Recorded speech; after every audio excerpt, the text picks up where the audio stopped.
ఈ రాహుల్ గాంధీ అనే వ్యక్తి ఏదైతే చెప్తా ఉన్నారో, ఎందుకు ఈ రాహుల్ గాంధీ అనే వ్యక్తి ఆంధ్ర గురించి ఎందుకు మాట్లాడడం లేదు చెప్పు.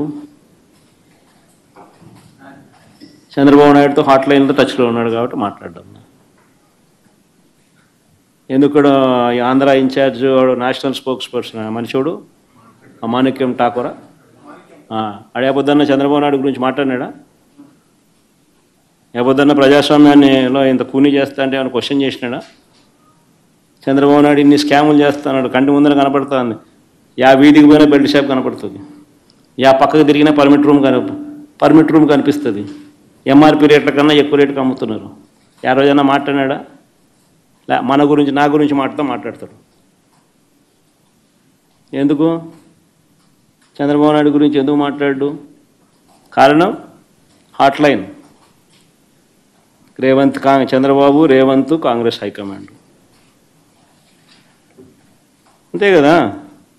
ఎందుకంటే చంద్రబాబు నాయుడు గురించి ఎందుకు మాట్లాడు చెప్పు. ఆ రాహుల్ గాంధీ ఆంధ్ర గురించి ఎందుకు మాట్లాడు చెప్పు. ఆంధ్రలో అంతకన్నా పెద్ద జరిగింది కదా, ఇక మాట్లాడుతూ అన్నారు స్కాములు, ఎలక్షన్ ఓటింగ్ గీటింగు, ఓటు చోరీ, ఇంకోటి అంటున్నారు కదా. మన ఆంధ్రాలో జరిగింది కదా, మన ఎందుకు మాట్లాడు? 12.5% మాట్లాడు. ఎందుకంటే హాట్ లైన్ చంద్రబాబు నాయుడు, రాహుల్ గాంధీ, రేవంత్ రెడ్డి. వీళ్ళ పార్టీలు, వీళ్ళకు ఎజెండా. జగన్మోహన్ రెడ్డి గారు ఈరోజు మాట్లాడుతూ రాహుల్ గాంధీ గారికి చంద్రబాబు నాయుడు గారి మధ్యన రేవంత్ రెడ్డి గారు వాళ్లకు హాట్ లైన్ లో ఉంచడం వల్లనే ఈరోజు ఆంధ్రప్రదేశ్లో జరిగినటువంటి ఎలక్షన్ కమిషన్ అవకతవకల గురించి మాట్లాడలేదని చెప్పి వ్యంగ్యంగా మాట్లాడటం జరుగుతుంది. నేను ఒక్కటే చెప్పదలుచుకున్నా, జగన్మోహన్ రెడ్డి గారు ఫస్ట్ మీరు ఎన్నికలు ఓడిపోయిన తర్వాత మీ ఆలోచన విధానం ఏందో నాకు అర్థం కాలేదు. ఆల్రెడీ చంద్రబాబు నాయుడు గారు ఈ 18th లోక్సభను కాపాడడానికి ఎన్డీఏలో జాయిన్ అయ్యి ఈరోజు 270 దాటడానికి ఈరోజు పవర్ లో ఉండడానికి కారకులు. మీరు ఎవరినన్నా బ్లేమ్ చేస్తే, మీ రాష్ట్రంలో ఏమైనా తప్పులు జరిగి మీరు ఓడిపోవడానికి కారణమైతే ఎలక్షన్ కమిషన్ ఆఫ్ ఇండియా మీరు బ్లేమ్ చేయాల్సింది నరేంద్ర మోడీని, అమిత్ షా గారిని. మీరు వారిని బ్లేమ్ చేయకుండా రాహుల్ గాంధీ గారి ఇంటిగ్రిటీ గురించి మాట్లాడటం చాలా ఆశ్చర్యకరంగా, చాలా హాస్యాస్పదంగా ఉంది. ఎందుకంటే మీరు ఈరోజు రాహుల్ గాంధీ గారు మహారాష్ట్రలో, హర్యానాలో, బీహార్లో, కర్ణాటకలో జరిగిన విషయాలు ఎందుకు మాట్లాడుతున్నాడు? అవి కొన్ని ఎగ్జాంపుల్స్.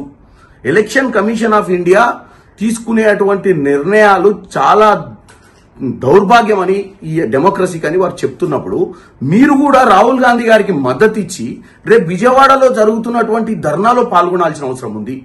అంతే తప్ప తెలుగు రాష్ట్ర ప్రజల్ని తప్పుదో పట్టించే విధంగా మీరు మాట్లాడి రాహుల్ గాంధీ గారి ఇంటిగ్రిటీ గురించి మాట్లాడే అర్హత మీకు లేదు. ఎందుకంటే రాహుల్ గాంధీ గారే ప్రధానమంత్రి కావాలనుకుంటే 2004-09లో ఆయన ఆపేవాడే లేకుండే. కానీ ప్రజా సమస్యల మీద పోరాటం చేయాలని ఇలా ఆయన ఈ ఎలక్షన్ కమిషన్ ఆఫ్ ఇండియా మీద పోరాటం చేస్తుండు. ఈ రోజు రాజ్యాంగంలో ముఖ్యమైనటువంటి స్తంభం ఎలక్షన్ కమిషన్. ఈ ఎలక్షన్ కమిషన్ ని నిలదీయకపోతే నిన్న మీకు అన్యాయం జరిగింది, ఇక్కడ కేజ్రీవాల్ గారికి అన్యాయం జరిగింది, రేపు ప్రతి ఒక్కరికి జరుగుద్ది. ఆయన చేసే పోరాటం ఒక్క రాష్ట్రం కోసం కాదు, ఆయన చేసే పోరాటం దేశ వ్యాప్తం కోసం చేస్తుడు. కాబట్టి మీరు ఈ తప్పుడు స్టేట్మెంట్లు బంద్ చేసి వాస్తవాలు మాట్లాడుకుంటా, మీరు భయపడకుండా నరేంద్ర మోడీని, అమిత్ షాని ఎదుర్కోవాల్సిన అవసరం ఉంది. మీరు వారిద్దరి గురించి మాట్లాడకుండా వారి మాటలు ఎత్తితే, వారి గురించి మాట్లాడితే మీకెక్కడన్నా ఇబ్బంది అవుతుందేమో మీ కేసుల విషయంలో అని చెప్పి మీ యొక్క ఆలోచనతోటి మీరు మాట్లాడేది తప్పని తెలియజేస్తున్నాను.